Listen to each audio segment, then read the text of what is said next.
Thank you.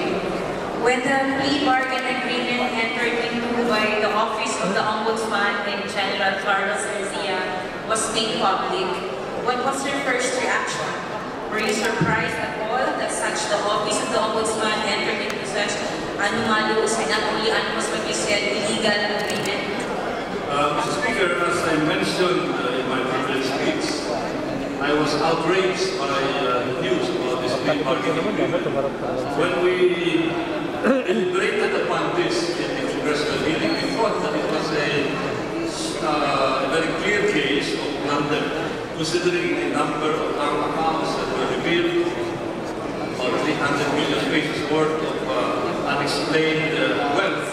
So we thought it was a very clear case, and we thought it was progressing very satisfactorily in the interest of the public, and that's why it was a big shock to me that we had this plea bargaining agreement that was handled in the middle of the Christmas season.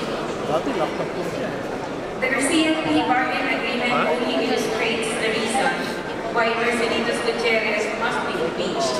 Do you share my apprehension that the delay in the impeachment proceedings against the Ombudsman only makes it possible for her to enter into more questionable deals such as this and other actions inimical to President Aquino's drive against corruption and corrupt officials?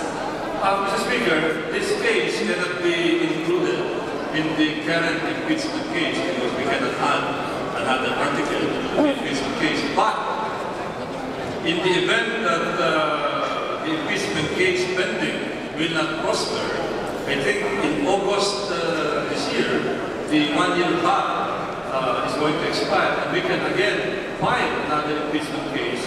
And if this matter, this plea bargaining agreement is not resolved satisfactorily, we can definitely consider this for inclusion in the next impeachment case, if it will come to that. But I'm sure you will agree with me that allowing this to happen without any question will tolerate more questionable deals that the Ombudsman may enter into officers such as Garcia. Yes, Mr. Speaker, I fully agree. As I said, when some people were asking me what is the legislative significance of Congress intervening in this plea bargaining agreement, one of them would be preparing for another article of impeachment when the one-year ban is lifted. 4 months has already passed from the time that the Supreme Court issued the status quo ante order on the House of Representatives, and they have not shown any sign that they will come out with a decision soon. Last Tuesday, the Supreme Court announced that they will deliberate on the case in 3 weeks' time. You can only surmise that no decision is forthcoming. What do you think are the implications or effects of the delay to the impeachment process against the Ombudsman? Well, I cannot surmise, I cannot speculate on what action the Supreme Court will be taking with respect to the status quo ante order against the Committee on Justice in the House of Representatives. I do hope, again, that this will be resolved as soon as possible. But in the event that it has not been resolved, I, as a member of the Committee on Justice, would welcome that we deliberate on this and redefine our position with respect to the status quo ante order of the Supreme Court. Thank you very much, Mr. President. Thank you, distinguished colleague, for replying. The chair will now recognize the gentleman from Switzerland. Thank you, Mr. Speaker. Will the gentleman will do only very few questions? Originally, I had 40 questions, but because of the request of the gentleman from Parañaque, I'm limiting it to only 4 questions. Very willingly, with pleasure, Mr. Speaker, to our distinguished colleague from Switzerland. Thank you very much. Mr. Speaker, may we know who were the chiefs of staff during the incumbency of Major General Garcia? The chief of staff when General Garcia was appointed J6 or AFP controller, was newly appointed General Villanueva. He followed then Chief of Staff Angelo Reyes, who was promoted to Secretary of National Defense. Was General Reyes the last Chief of Staff during General Garcia's presidency? No, Mr. Speaker, it was almost synchronized that when General Reyes departed the AFP in March 2001, the controllership was also turned over to Major General Garcia.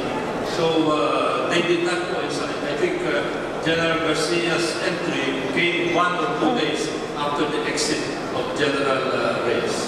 So there were only 2 Chiefs of Staff during the incumbency of Major General Garcia? No, Mr. Speaker, there were others because after General Villanueva, this is followed by General Roy Simatu and followed by General Defensor, followed by General Dionisio Santiago, and the last AP Chief of Staff was General Narciso Abaya. In fact, it was General Narciso Abaya who was the Chief of Staff when this case exploded into the limelight. Thank you very much, Mr. Speaker. Who were the Secretaries of Defense during his incumbency? Yes. The Secretary of Defense during the incumbency of General Garcia, I think there were at least 2. The first one, and he stayed there for quite a while, was from 2001 to 2003, a period of more than 2 years, was Secretary Angelo Reyes. After Secretary Angelo Reyes, he was replaced for a few months by an acting secretary because President Arroyo took over as acting secretary for a while. And then from President Arroyo, I think it was Secretary Ermita who took over for a short while also as Secretary of National Defense. Then there was a series of some replacements. And then Secretary Ermita came back. But he was relieved as Secretary of National Defense after the 2004 election, and the one I think he was replaced by another secretary. Thank you, Mr. Speaker. Mr. Speaker, this presentation asked those questions because considering the magnitude of the alleged plunder committed by Major General Garcia, it is impossible, incredible to believe that the Chiefs of Staff